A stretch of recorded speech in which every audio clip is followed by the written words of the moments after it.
How to accidentally get burned as a witch in 1600s Europe. Good evening, dear viewer. Welcome to another night of historical horrors to keep you wide-eyed until dawn. Tonight's tale isn't about monsters under your bed or ghosts in your attic.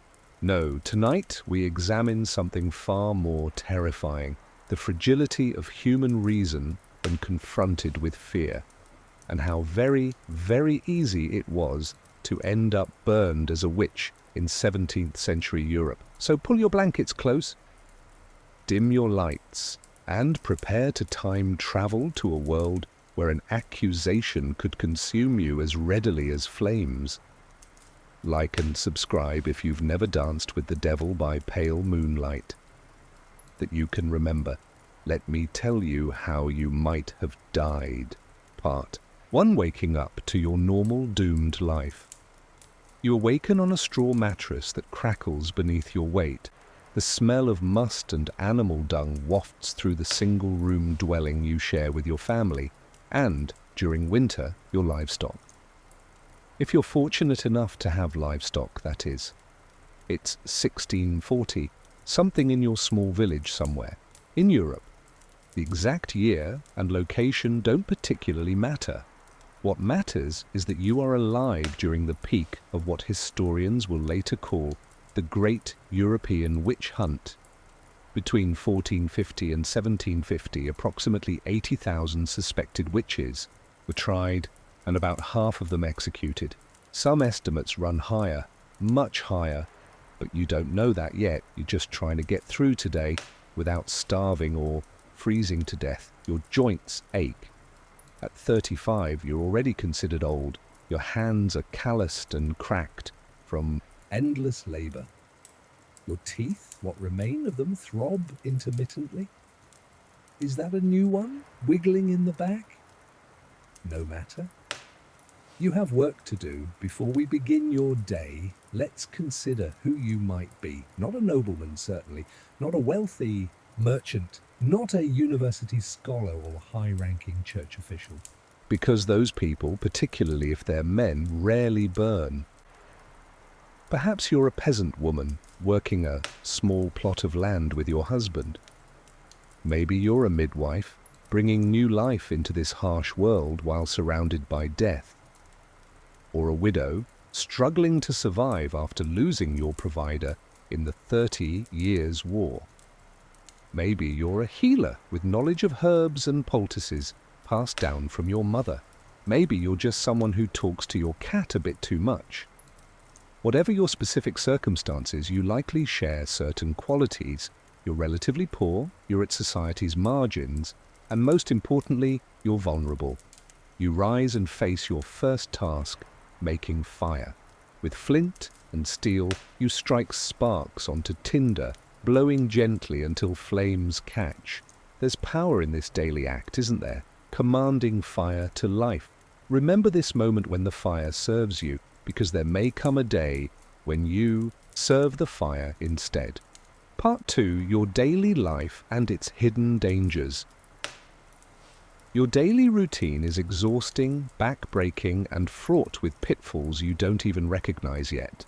Let's walk through it. Morning chores. First, water. You take your wooden bucket to the village well.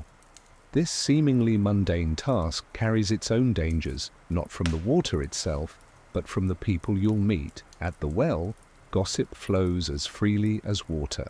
Women gather, trading stories and suspicions. Did you hear about Heinrich's cow that suddenly stopped giving milk? How Jakob's field yielded half the barley of his neighbors? How little Ava fell into fits after eating Martha's bread?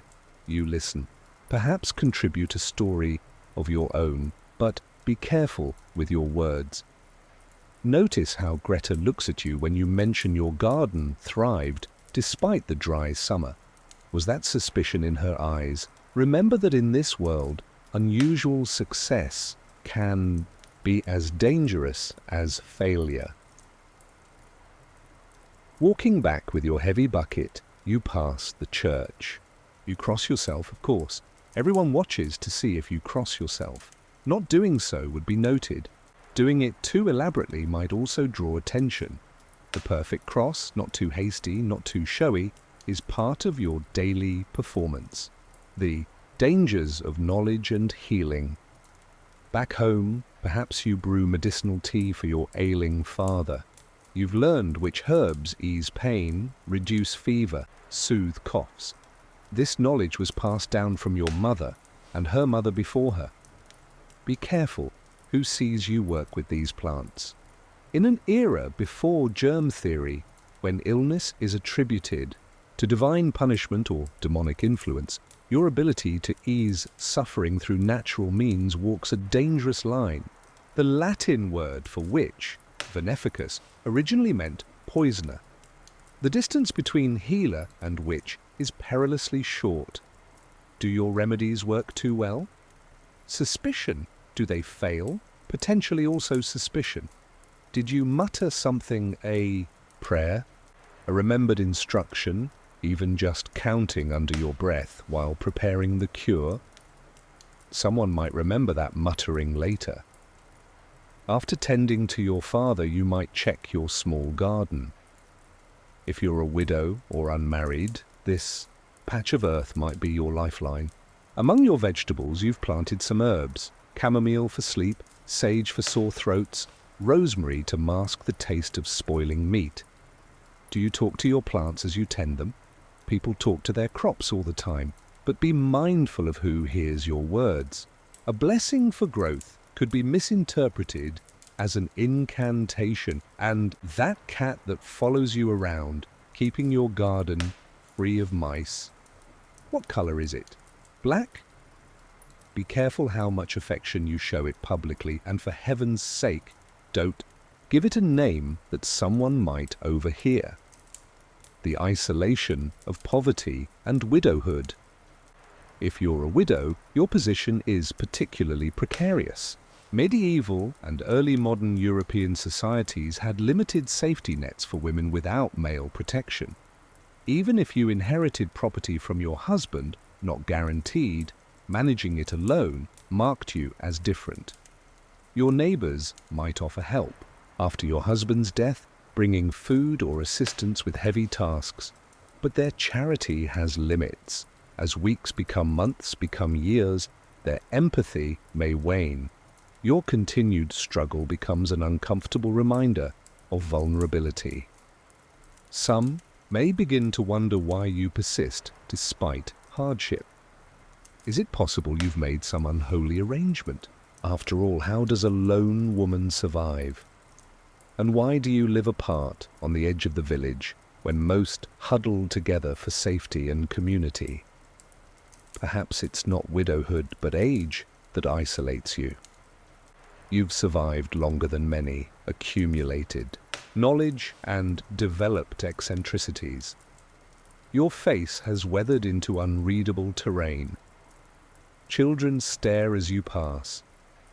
Young mothers hurry them along. Age marks women differently than men in your society. An elderly man might be respected for his experience. An elderly woman becomes increasingly suspect.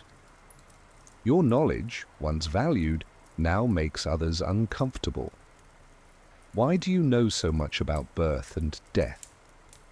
How can you predict weather changes? From how your joints feel? Why do you sometimes smile at nothing, remembering moments from a past no one else recalls? The dangers of beauty and lack thereof. If you're young and considered attractive, you face a different set of dangers. Beauty itself can be suspect, a possible tool of seduction and corruption. You lower your eyes when the blacksmith's son watches you too intently.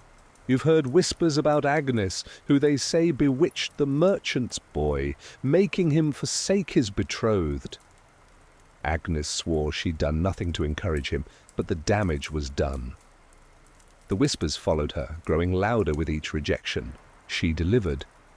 But lacking beauty carries its own risks. Deformities, a hunched back, a twisted limb, a facial birthmark, can be read as physical manifestations of inner corruption. Even simple homeliness combined with poverty can transform you in the village imagination from plain old woman to disagreeable crone to suspicious witch. That mole on your cheek you've had since birth? Better keep it covered. The slight limp from when you broke your ankle as a child. Try not to draw attention to it. Your uneven teeth, your different coloured eyes, your 6 fingers on one hand, any physical anomaly becomes potential evidence. The danger of emotions. Be careful with your emotions in this world. Public displays of extreme feeling, whether grief, anger, or even joy, can attract unwanted attention. After your child dies, a common occurrence, infant mortality ranges from 30% to 50%, you must grieve appropriately, weep too little, and you're unnatural, heartless. Weep too long or too loudly, and you might be displaying excessive melancholy, a state believed to leave you vulnerable to demonic influence. Anger is particularly dangerous for you. A man's anger is often accepted, even expected in certain situations. Your anger is hysteria, evidence of an uncontrolled spirit. Should you shout at the neighbor whose goat ate your cabbages? Should you curse under your breath when you drop the water bucket? These moments will be remembered. Did you know the word hysteria comes from the Greek word for uterus? Your very biology, in the eyes of learned men, makes you prone to dangerous emotional states. The 1486 witch-hunting manual, Malleus Maleficarum, puts it bluntly: all witchcraft comes from carnal lust, which in women is insatiable. The problem of property and inheritance. Perhaps you've inherited property, either from parents with no sons or from your late husband. Land ownership by women, while not unheard of, complicates the social order. Your neighbours, particularly male neighbours, may have expected that land to be sold to them at a favourable price. Your refusal to part with your inheritance marks you as stubborn, difficult. Land disputes breed resentments, and resentments breed accusations. When Heinrich covets your field that borders his, when your refusal to sell means his son cannot expand the family farm, a new lens colours his perception of you.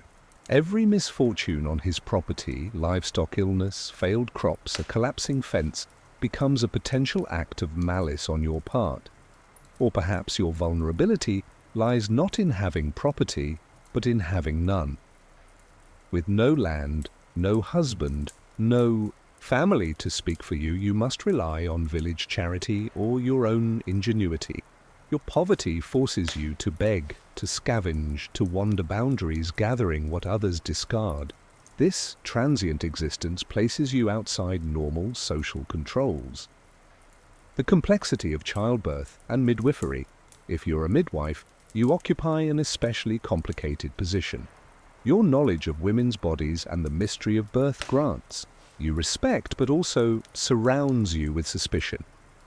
You've helped bring new life into the world, but when births go wrong, as they often do, you stand at the center of tragedy. Each difficult birth presents danger beyond the physical. When the baby arrives stillborn, when the mother hemorrhages beyond your ability to help, grief quickly seeks someone to blame. Your herbal knowledge, your whispered encouragements, your experienced hands, all can be recast as malevolent. Did you touch the mother's belly while uttering something under your breath? Did you place certain herbs under her pillow? Did you restrict who could enter the birthing room?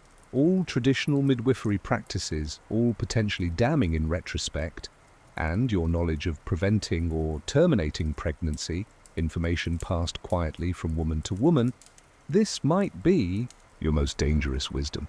When young Margareta avoids pregnancy despite her marriage, when the widow Elsa appears to interfere with God's will after being left with too many mouths to feed already, Villagers may begin counting your visits to their homes. Like and subscribe. If you've never been punished for having specialized knowledge about women's health, though many modern viewers might need to skip this one. The danger of being different. Throughout your day, you navigate countless small moments where difference equals danger. Do you prefer solitude to company? Suspicious. Do you know unusual songs or stories? Questionable. Have you traveled beyond local boundaries? Worrying. Can you swim? Actually dangerous. Witch hunters noted that swimming was an unusual and potentially supernatural skill. Even your eating habits invite scrutiny. Do you eat less than others? Perhaps you're sustained by something other than God's natural food, more than others. Gluttony indicates moral weakness, an entry point for demonic influence. Do you dislike certain foods that others enjoy? Why would God's creatures reject God's bounty unless corrupted? Your speech patterns matter too. Local dialects mark community boundaries. Do you use unusual words or speak with an accent from elsewhere? Literacy, especially for a woman, can be both valuable and dangerous. If you can read in a world where many cannot, where did this knowledge come from, and to what purpose? Part 3. The community. Dynamics that will doom you. Your personal qualities and behaviors are only half the equation. The social dynamics around you, the invisible currents of community life, will play an equal role in determining your fate. The power of gossip and reputation. In your small community, reputation is currency. With no privacy as we understand it today, your life unfolds in full view of others. Neighbors observe what time you rise, who visits your home, what you grow in your garden, how you interact with your children and animals. This constant observation creates an oral record far more detailed than any written documentation. The village remembers that 12 years ago you argued with old Jakob, and the next day his cow died unexpectedly. They remember you picked herbs by moonlight last summer, when your daughter had fever. They recall you declined to participate in last Easter's celebrations, claiming illness. None of these memories is incriminating alone. Collectively, once someone decides to string them together with malicious intent, they create a damning narrative.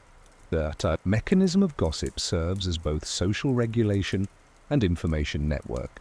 When the miller's wife comments that her butter won't churn after you visited, when the blacksmith mentions his sudden headaches began after you sold him herbs for his wife's cough, these observations enter community consciousness. They wait, there, dormant perhaps for years, until circumstance activates them. The economics of witch hunting. You likely don't realize that witch hunting can be profitable. Professional witch hunters, witch prickers, inquisitors, judges and executioners earn fees for their services. When Matthew Hopkins, England's self-appointed witch-finder general, swept through East Anglia in the 1640s, he charged each town for his services. His 2-year campaign resulted in the deaths of 300 alleged witches, and considerable profit for himself. The confiscation of property from condemned witches benefits local authorities and sometimes accusers. Though not universal practice, in regions where property seizure accompanies conviction, witch trials increase during economic hardships. Your modest home, your garden plot, your few possessions. In desperate times, these might tempt someone to see wickedness in you. Even without formal property confiscation, accusing neighbors of witchcraft can eliminate economic competition. When 2 midwives serve one small community, when 2 healers sell similar remedies, when 2 widows need charity from limited village resources, accusations become an expedient method of reducing competition. Religious politics and witch hunting.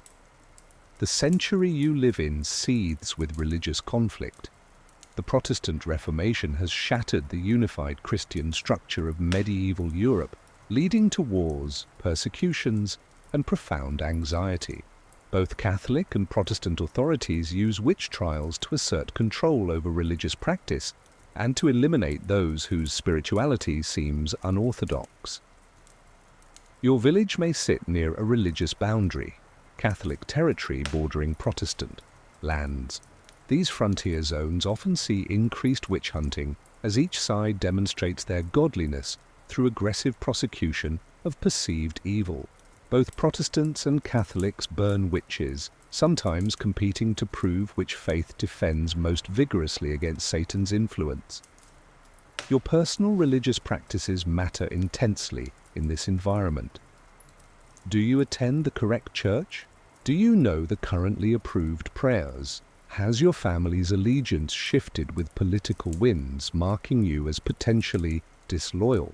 The wrong rosary hidden in your pocket, the incorrect version of a Bible verse you quote, these can suggest dangerous religious contamination. The role of professional witch hunters.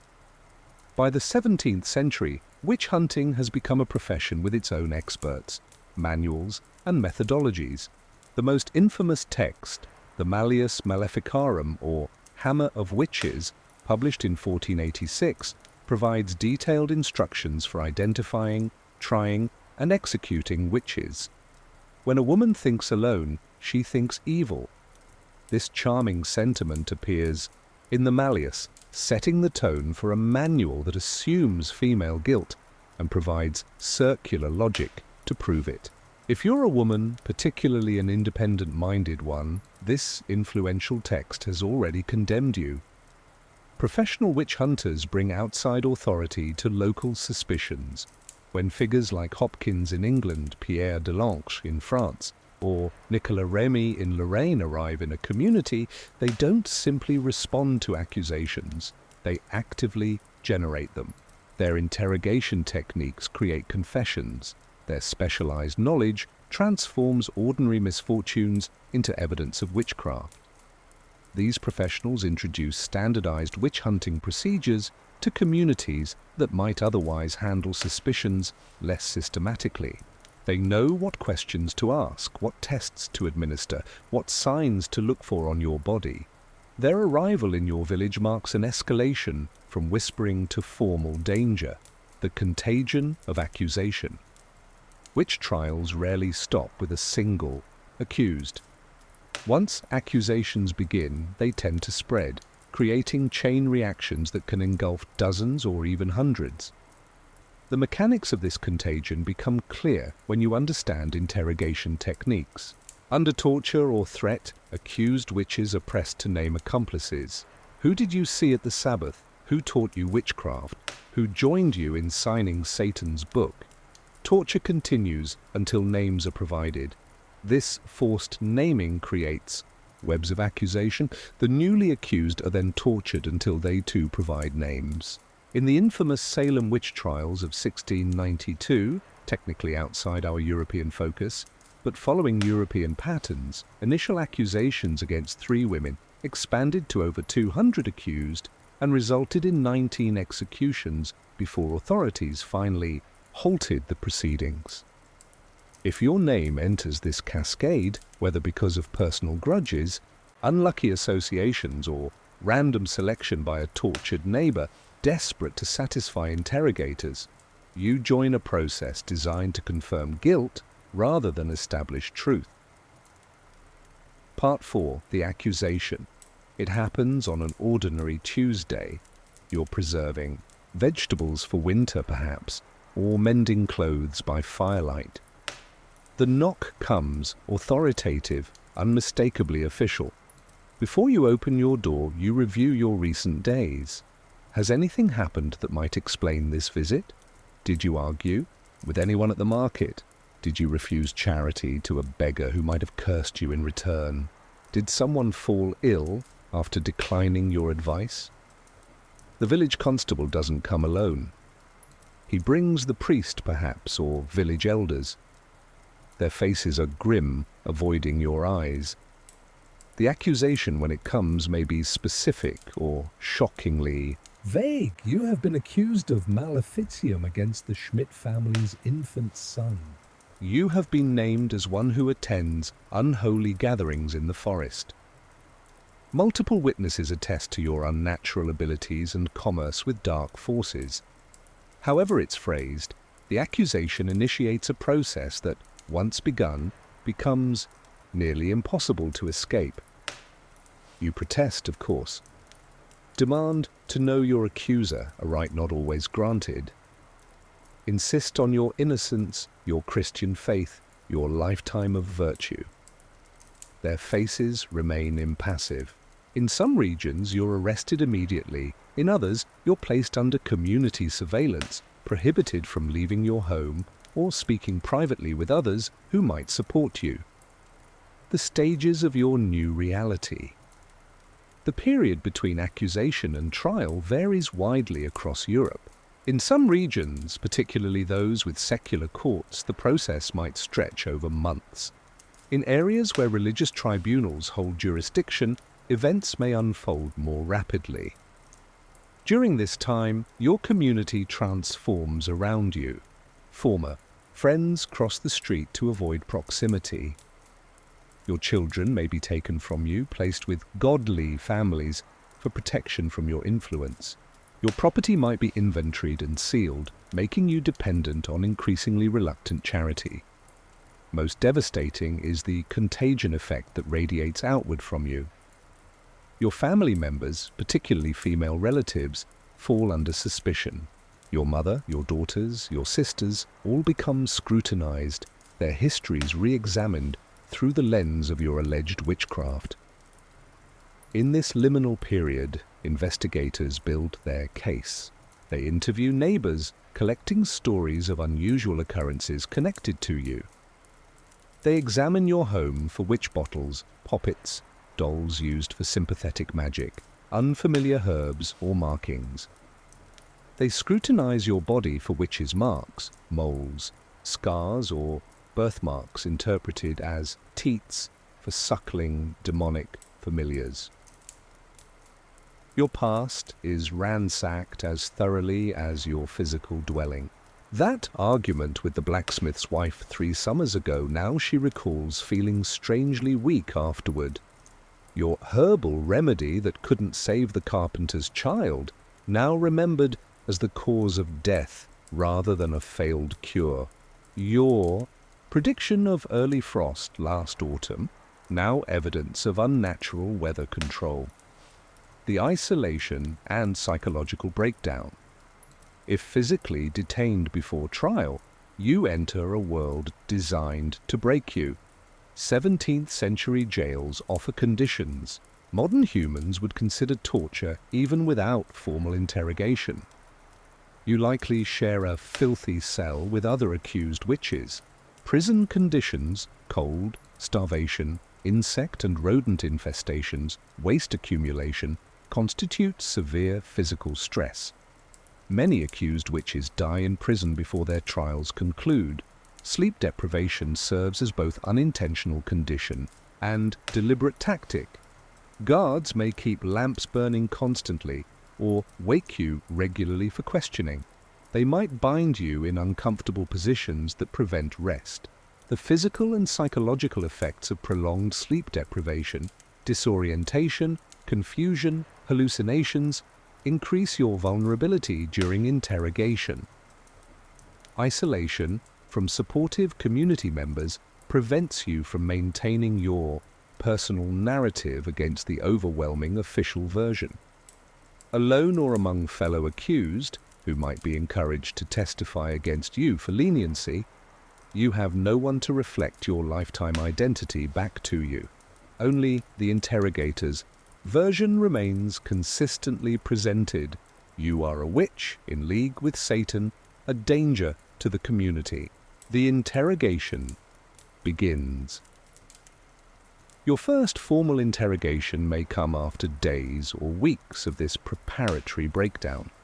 By now, your physical condition is poor, your mental state fragile. You've had ample time to contemplate the known progression of witch trials in your region and their overwhelmingly fatal outcomes. The questioning begins with deceptive mildness.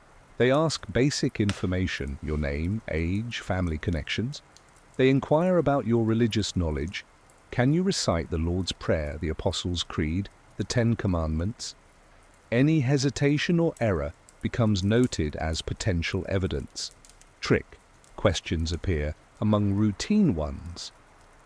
When did you first meet Satan assumes a fact that denial only seems to confirm. Which neighbors joined you at the Sabbath contains no safe answer. Your protestations of innocence are met with sighs. Exchanged glances that communicate your continued deception only worsens your situation. The Witchfinder's tools. As your interrogation intensifies, specialized witch-hunting tools and techniques may be introduced. Among the most common is watching, the practice of preventing sleep for days while observers watch for visits from your familiar or signs of demonic communication. Witch pricking emerges in the late 16th century as a specialized technique. Professional prickers use needles to test your body for insensitive spots believed to indicate witches' marks. Since these examiners often use retractable needles, appearing to penetrate flesh while actually retracting into the handle, they discover such marks with disturbing regularity. Swimming tests, dunking in popular imagination, operate on the perverse logic that water, being pure and used in baptism, rejects witches. You're bound, right thumb to left toe, left thumb to right toe and lowered into water on a rope. Floating proves your guilt. Sinking suggests innocence, though you might drown before being declared so. Examination of your body for witches' marks becomes increasingly invasive. After visible inspection comes shaving of all body hair to reveal hidden marks. Both male and female bodies undergo this humiliating examination, though female bodies receive particularly intrusive scrutiny. The introduction of torture. In regions where judicial torture is permitted, your interrogation inevitably escalates to include it. While English common law technically prohibits torture, most European jurisdictions allow it for extracting confessions in exceptional cases, and witchcraft as crimen exceptum, exceptional crime, qualifies. The methods vary regionally. Thumbscrews crush fingers slowly. The strappado hoists you by bound wrists behind your back, dislocating shoulders. The boots crush leg bones between wooden boards and wedges. Water torture forces water into your body until your stomach distends unbearably. Throughout these applications, the questions continue. Did you sign Satan's book? Who recruited you?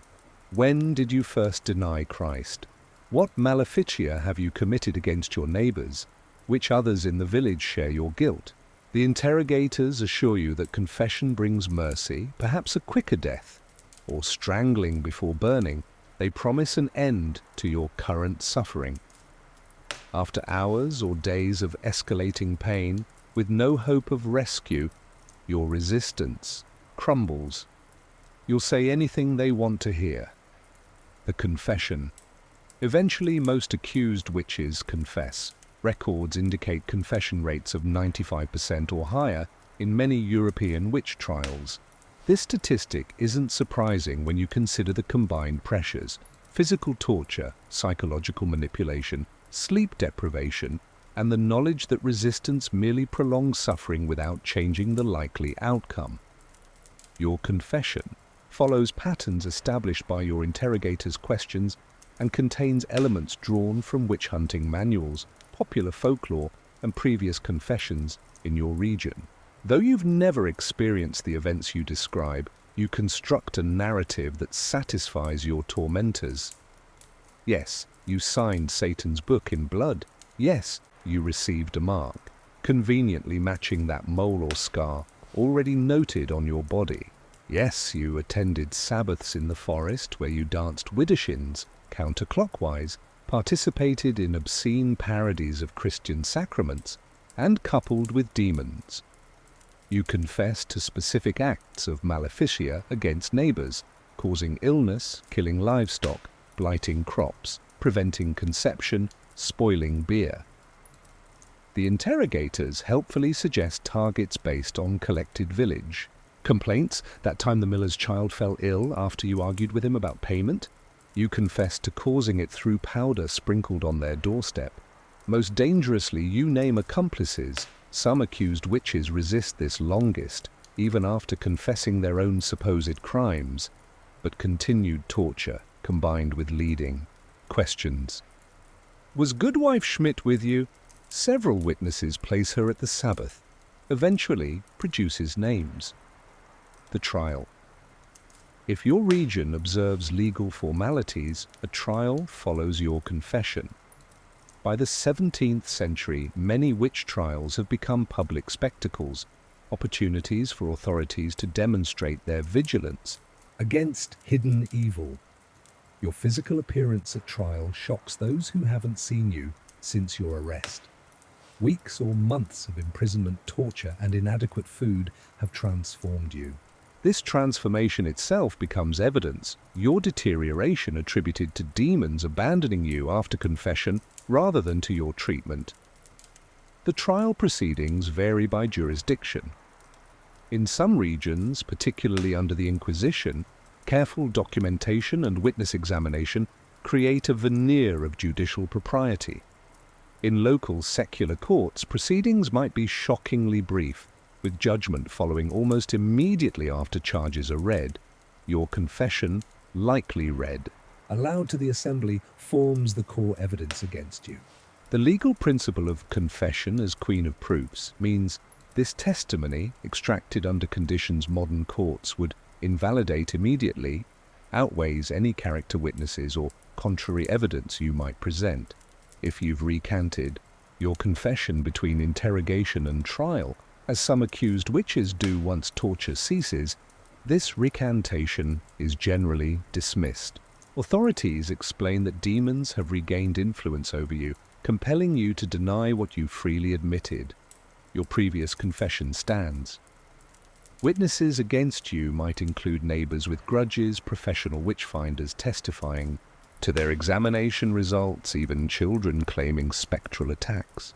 The concept of spectral evidence, testimony that your apparition committed acts while your physical body was elsewhere, creates an indefensible accusation. How can you prove your spectre didn't torment someone in their dreams? Defense witnesses, if permitted at all, risk association with your alleged crimes. Character testimony suggesting you've lived virtuously may be interpreted as evidence of your effectiveness at concealing wickedness. The theological framework of witch trials creates a system where evidence of innocence becomes perversely transmuted into proof of especially devious guilt. The verdict and sentence. Given confession rates and trial structures designed to confirm guilt, acquittal rates in witch trials remain shockingly low.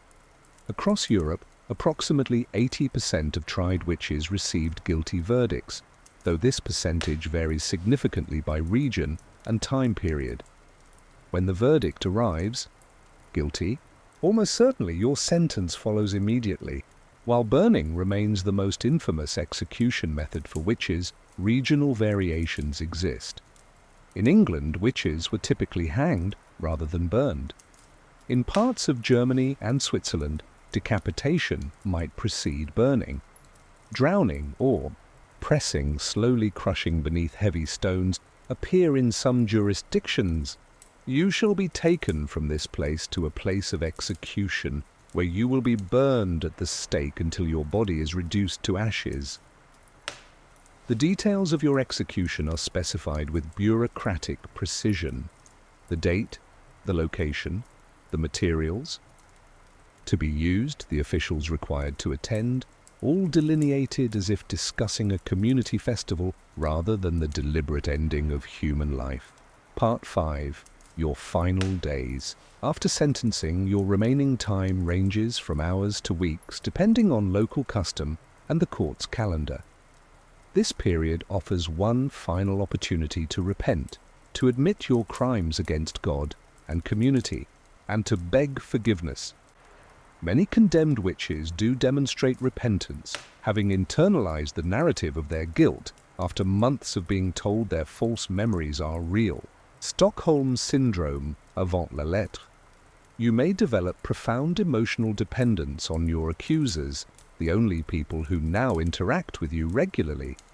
Their version of reality, so forcefully imposed, may become your own. Your family, if they haven't abandoned you, might visit for final goodbyes. These visits occur under strict supervision, with officials recording any statements that might implicate others. Even now, approaching your judicially sanctioned death, you remain a source to be mined for further accusations.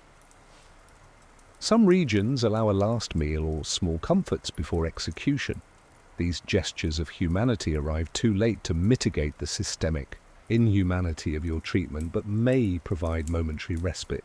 A clean shift to wear to the stake, a cup of wine to dull awareness, a visit from a sympathetic religious figure genuinely concerned for your eternal soul.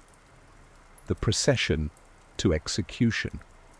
When execution day arrives, your journey to the stake becomes a public spectacle. In many regions, tradition demands a procession through town, a final opportunity for community members to witness justice and for you to experience public shame. You're led through streets lined with spectators, some solemn, others festive. Children may be lifted onto shoulders for better viewing. Vendors sell refreshments. The atmosphere often resembles a fair as much as a solemn judicial proceeding. Your physical condition determines how you make this journey. If you can walk, you do so perhaps barefoot as an additional penance. If torture or imprisonment has left you unable to stand, you might be dragged on a hurdle or carried in an open cart. Your public display forms an essential component of the ritual, a visible warning about the consequences of suspected deviance. Throughout this procession, officials recite your crimes, ensuring all witnesses understand the nature and severity of your wickedness.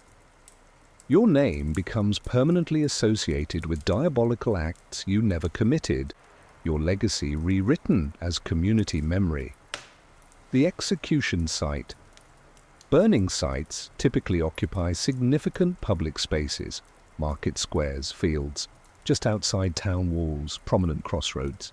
The location selection ensures maximum visibility while containing potential fire danger. As you approach the stake, you observe preparations made with disturbing efficiency.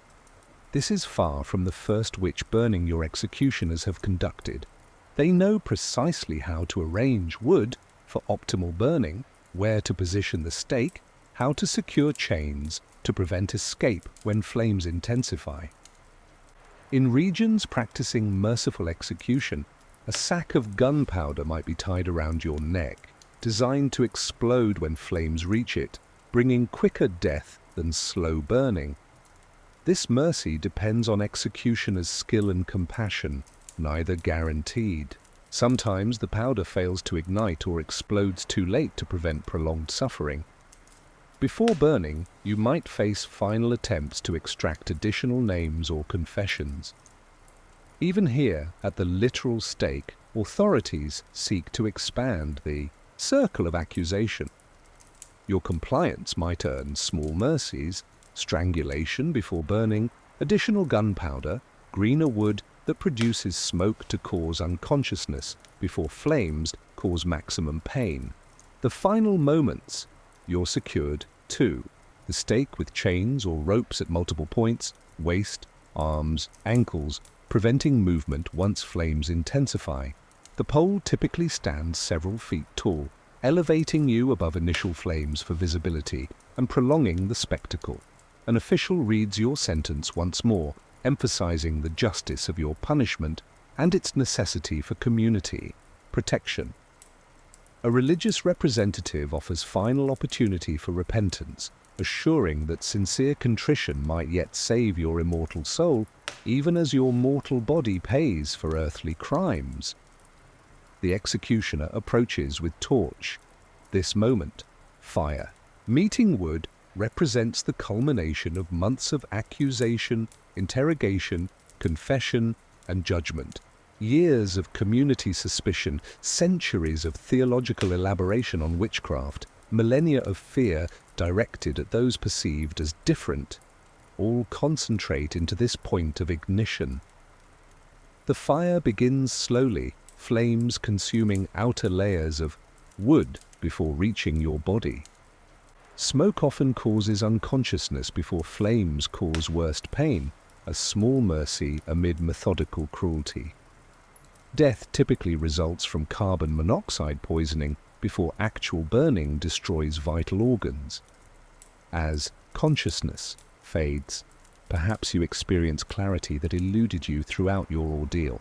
The absurdity of accusations, the impossibility of the acts you confessed to, the human rather than supernatural origins of the calamity engulfing you, these realizations come too late to save you, but might offer philosophical comfort in final moments. Or perhaps you die as you lived your final months, confused, accepting guilt for impossible crimes, convinced by your tormentor's relentless insistence that you somehow deserved this end. The greatest tragedy of witch hunts may be not just lives lost, but the corruption of victims' own understanding of themselves. Part 6. The Aftermath. After execution, your story doesn't immediately end. Official records document your case, recording confession details, trial proceedings, and execution methods. These documents, created to justify your death, will eventually become historical evidence of systematic injustice. Your property, if any remained unclaimed during proceedings, faces formal confiscation, distributed according to local custom. In some regions, costs of your imprisonment, trial, and execution are extracted from your estate, with remaining assets divided between church, state, and possibly accusers. Your family carries the stigma of your conviction, a taint that may persist for generations. Children of convicted witches face heightened suspicion, their futures circumscribed by their parents' judicially determined guilt. Many relatives flee to new communities where family history remains unknown, a fresh start purchased with concealed identity. In the broader community, your execution temporarily satisfies the appetite for scapegoating. Problems that motivated accusations, crop failures, livestock disease, interpersonal conflicts, persist, but for a brief period, collective action against identified evil creates illusion of control. When misfortunes inevitably continue, the search for new witches begins again. The historical context you couldn't see. While you experienced witchcraft accusations as a personal catastrophe, your death exists within broader historical patterns invisible from your perspective. The peak of European witch hunts coincides with profound social dislocations. The Little Ice Age, approximately 1300–1850, brings climate deterioration precisely when population growth increases vulnerability to crop failures. Religious upheaval following the Protestant Reformation destroys centuries-old certainties. Early modern state formation challenges traditional local authorities. Scientific revolution begins questioning centuries of accumulated knowledge. Within this context of multi-layered crisis, witch hunting provides illusory control. When actual causes of suffering, climate change, economic transformation, political instability remain beyond comprehension or remedy, supernatural explanations offer actionable alternatives. You can't prevent unseasonable frost, but you can burn the witch allegedly causing it. Gender asymmetry in witch prosecutions, approximately 80% of European witches were women, reflect specific anxieties about women's roles. As early capitalism disrupts traditional household economies, as medical professionalization challenges female healing traditions, as religious reformations redefine proper feminine behavior, the witch embodies fears about women existing outside proper control. Your individual death thus serves multiple social functions, scapegoating that displaces broader anxieties, boundary enforcement, clarifying acceptable behavior, power demonstration. By authorities, community bonding through shared purification ritual. Understanding these functions doesn't minimize your personal tragedy, but places it within patterns that explain why certain societies become particularly witch hunt prone. Why witch hunting eventually declined. The witch hunting fever that claimed your life doesn't persist indefinitely. By the early 18th century, most European regions dramatically reduce witch prosecutions, though isolated cases continue into the 19th century. This decline stems from multiple factors. Intellectual elites increasingly question witchcraft's reality and prosecutorial methods' validity. Legal reforms raise evidentiary standards and restrict torture. Religious authorities gradually retreat from supernatural explanations for misfortune. Economic and political stabilization reduces background anxiety levels that feed witch hunting. The transformation happens unevenly. Elite skepticism often precedes popular belief changes. While Amsterdam judges reject witchcraft accusations, by 1610 rural Hungarian villages continue hunting witches into the 1760s. Geography, education, religious denomination, and governance structures all influence how quickly witch hunting fever breaks. For someone in your position, likely poor, female, and rurally located, protection comes too late. The intellectual revolutions that eventually save others, like you, begin in urban centers among educated classes, spreading outward slowly. Your village remains susceptible to witchcraft accusations long after capital cities abandon them. Part 7. Modern Reflections. From our contemporary perspective, European, witch hunts represent collective psychosis, mass delusion causing genuine suffering while addressing non-existent threats. No supernatural explanation needed. Human psychology, social dynamics, and historical circumstances adequately explain these systematic atrocities. Yet modern societies haven't entirely transcended dynamics that fueled witch hunts. When society faces complex threats without obvious solutions, the temptation to identify internal enemies, apply simplistic cause-effect relationships, and purge symbolic threats remains powerful. The witch-hunting impulse resurfaces in new guises, finding different targets but following similar psychological patterns. Your death at the stake may have occurred nearly 4 centuries ago, but the mechanisms that placed you there, scapegoating, confirmation bias, authority exploitation, coerced confession, continue influencing justice systems today. Wrongful convictions still disproportionately impact society's most vulnerable. Moral panics still temporarily satisfy collective anxiety through oversimplified enemy identification. Studying your story provides both historical understanding and contemporary warning. The most dangerous aspect of witch hunts wasn't that people believed in witchcraft. It was their certainty that justified abandoning normal ethical constraints and reasonable evidentiary standards. Absolute certainty about threats combined with fear remains a dangerous combination in any era. The victims remembered. Historical records preserve names of many executed witches, though countless others perished unrecorded or in documentation, subsequently lost. In Salem, Massachusetts, a memorial now commemorates 20 executed individuals with stone benches bearing their names. In Cologne, Germany, a memorial pathway traces the history of witch persecution. In Norway's Stilneset Memorial, artist Louise Bourgeois and architect Peter Zumthor created an installation commemorating 91 individuals executed for witchcraft. These memorials represent evolving historical consciousness, recognition that witch hunt victims deserve remembrance as victims of injustice rather than perpetrators of evil. Their deaths resulted not from supernatural crime, but from human tendencies toward suspicion, convenience, cruelty, and certainty untempered by doubt. Your individual story, the specific path that led from ordinary life to extraordinary accusation to horrific death, remains largely lost to history.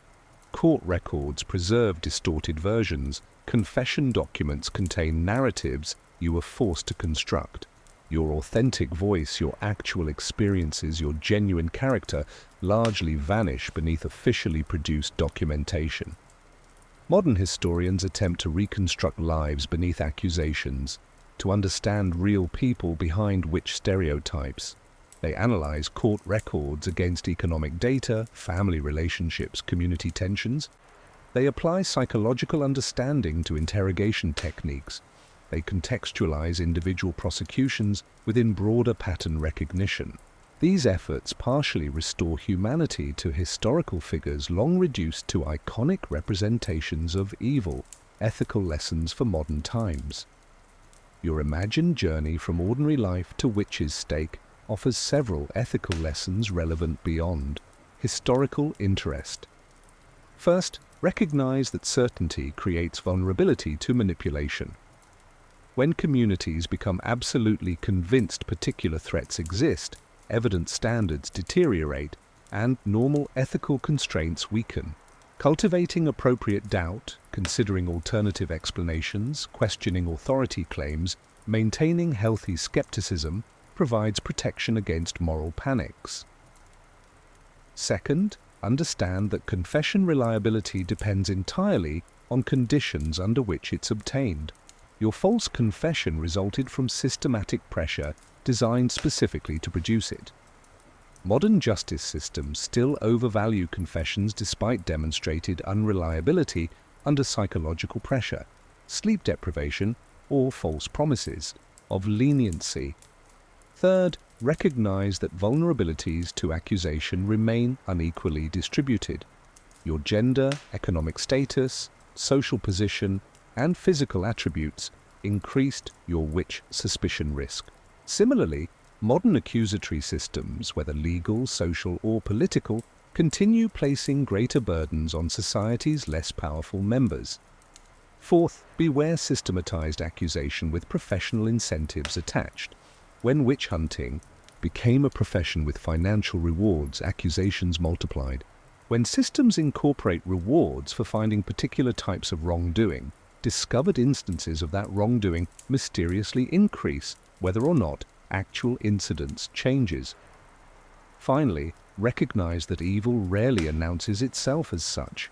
Your accusers, torturers, and executioners understood themselves as righteous defenders against supreme evil. The judge who sentenced you believed he performed a social good. The neighbors who testified against you thought they protected their community. Evil often resides not in cackling villains, but in righteous certainty untempered by human empathy. Our journey through your imagined life and death as an accused witch highlights the fragility of justice, the vulnerability of marginalized individuals, and the dangerous power of collective fear. Your fictional experience mirrors thousands of real historical tragedies, ordinary people whose lives ended extraordinarily through systematic cruelty justified by imaginary crimes. The witch hunts that claimed between 40,000 and 100,000 lives across Europe represent neither simple religious fanaticism nor straightforward misogyny, but complex convergence of factors, theological developments, political instabilities, climate deterioration, economic transformation, gender anxieties, and professionalized persecution. Understanding this complexity helps explain how seemingly rational societies enacted such profound irrationality. Your story ended at the stake, your voice silenced by flames. But historical awareness partially restores voices of the accused, not through supernatural communication, but through careful examination of surviving records against understanding of human psychology and social dynamics. We recognize witch hunt victims now not as criminals but as victims of criminalized difference, scapegoating, and systematic injustice. Perhaps the most valuable aspect of studying witch hunt history is its warning function, illuminating psychological and social mechanisms that continue operating in modern contexts. By understanding how ordinary people became transformed into monsters deserving extraordinary cruelty, we guard against similar transformations in our own time. Subscribe if you believe understanding history's darkest chapters helps prevent their repetition. Remember, the difference between being ordinary and being suspected of extraordinary evil has never been as great as we might comfortably believe. The conditions that transformed regular people into accused witches involved factors beyond individuals' control, being the wrong gender, having the wrong physical features, knowing the wrong information, living in the wrong historical moment. Our modern world offers protections against the specific form of persecution you experienced. We no longer burn witches. But the underlying human tendencies towards scapegoating, towards certainty and uncertainty, towards seeing patterns in randomness, toward believing the worst about those who differ from community norms, these tendencies remain. The witch is dead. Long live our vigilance against witch hunting.